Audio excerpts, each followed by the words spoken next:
माझे नाव अनुष्का प्रमोद पाटील. मी इयत्ता दुसरीत शिकते. माझ्या तुकडीचे नाव संत तुकाराम आहे. माझ्या शाळेचे नाव गुरुवर्य परशुराम विठोबा पाटील प्राथमिक विद्या मंदिर जळगाव. मी सावित्रीबाई विषयी नाट्यछटा सांगणार आहे. ज्ञान नाही विद्या नाही, बुद्धी असूनही चालत नाही. ज्ञान नाही विद्या नाही, बुद्धी असूनही चालत नाही. तयास म्हणावे का? हो, मी सावित्री खंडोजी नवसे पाटलांची मुलगी, ज्योतिरावांची पत्नी आणि आई वडिलांची लाडली. मी 9 वर्षाची झाली आणि फुले घराण्यात आली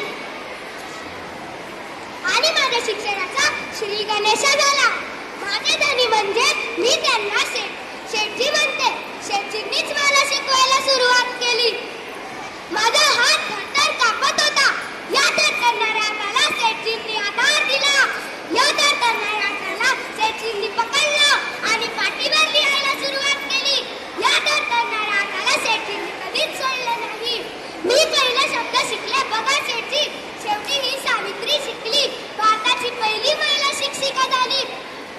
बाई शिकली म्हणून लोक नाव कुठे ठेवायचे? मग तो दिवस उगवला. पुढे रस्त्याने जाताना लोक शेणगोटे मारायचे. एक माणूस समोर आला आणि म्हणतो कसा, मागं फिरायचं नाहीतर अब्रू गमावशील. मी पण उचलला हात आणि दिला त्याच्या थोबाडीत. मग माझ्या सर्वांवरच वचक बसला.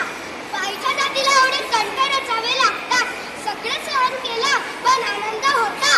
आया बाया शिकत होत्या याचा. म्हणून म्हणतो मुलींना, विद्येविना मती गेली, मती विना नीती गेली, नीती विना गती गेली, गती विना शुद्ध कसले. एवढे अनर्थ झाले याचे महाविद्यालय केले. म्हणून म्हणतो मुलींना, शिक शिक पोरी तू काहीतरी,